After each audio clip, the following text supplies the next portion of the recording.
ሃይማኖት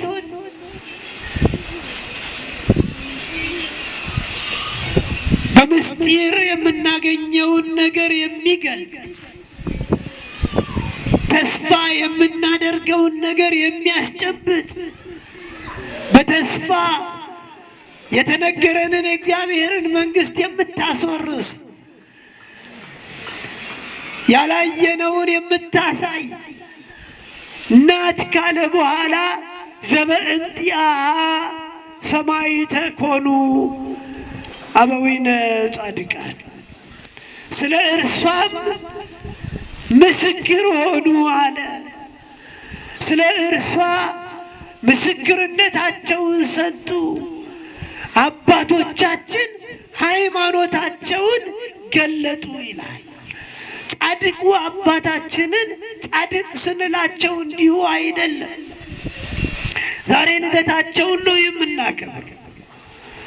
እሳቸው የተወለዱበት ዘመን እጅግ በጣም አስቸጋሪ ዘመን፣ በአራተኛው መቶ ክፍለ ዘመን አላውያን ነገስታት ክርስቲያኖችን መከራ የሚያበዙበት ዘመን፣ ብዙ ቅዱሳን ብዙ ሰማዕታት የተነሱት በዚህ ዘመን ነው። ብዙዎቹ አባ ኪሮስም ከነገስታቱ ቤት የተወለዱ የነ ቴዎዶሲዮስ ወንድም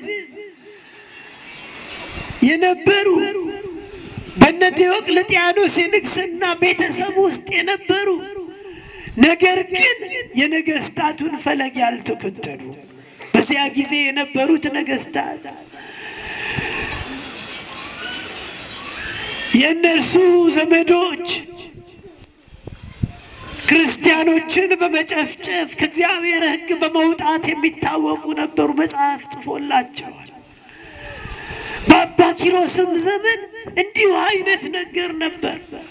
ይልቁኑ ወንድማቸው ሲነግስ መከራው የጸና ነበርና ይሄንን አላይም ብለው የክርስቲያኖችን መጨፍጨፍ በዛ በቁስጥንጥንያ የነበረውን መከራ ማየት አቅቷቸው ወደ ግብጽ ወደ ገዳመ አስቄጥስ ተሰደዱ።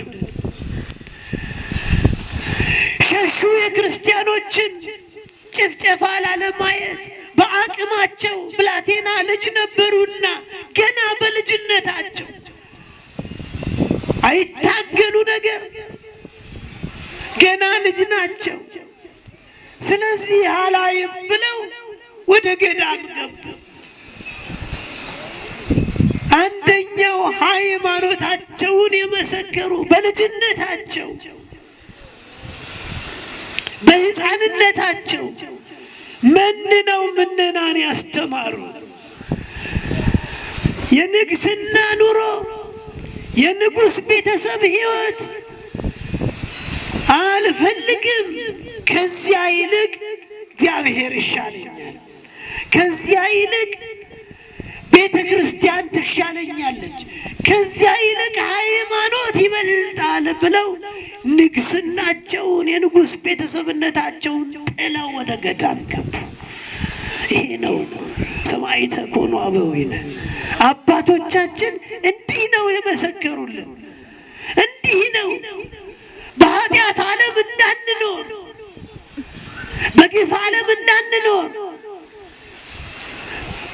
መንነን እንድንጠፋ፣ ይህንን ዓለም እንድንንቅ ስለ እግዚአብሔር መንግስት እንድንተው ያስተማሩ። ለዚህ ነው እንደ ፀሐይ ያበራሉ የተባሉት። እንዲሁ አይደለም፣ በምነና በገዳም ነው። በዚያም አባታቸው አቡነ በብኖዳ ጋር እየተማሩ ስርዓተ ምንኩስናን እያጠኑ ያደጉ፣ በዚያም በገዳም ውስጥ ክርስትናን ያሳዩ የገለጡ። እናንተ አንዳንድ ጊዜ ክርስትና እንዲሁ በቀልድ የምናገኘው ይመስለናል። እንዲሁ ተከናንበን እንዲሁ ካባ ቆብ አድርገን እንዲሁ የምናገኛት ይመስለናል። አይደለም። ክርስትና ሕይወት ነው፣ መኖር ነው። ክርስትና ከዓለም ምናምንቴ ከዓለሙ ጣጣ መለየት ነው ክርስትና። እኛ ዓለም የሚያስተምረንን የሚነግረንን የኃጢአት ኮተት ይዘን የእግዚአብሔርን መንግስት እንድንወርስ ወይም ደግሞ ክርስትና በሕይወታችን እንደተገለጠ አድርገን እንገልጣለን። አይደለም ወገኖች፣ ክርስትና በሕይወት መኖር ነው።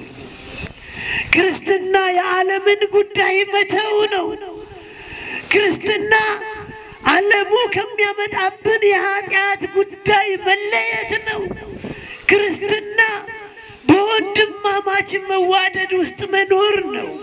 ክርስትና ፍቅር ነው ወገኖች፣ በዚህ ውስጥ ማለፍ ነው። በገዳም እንደገቡ አባ ኪሮስ ከመምህራቸው ጋር ሲኖሩ እየኖሩ እያሉ መምህራቸው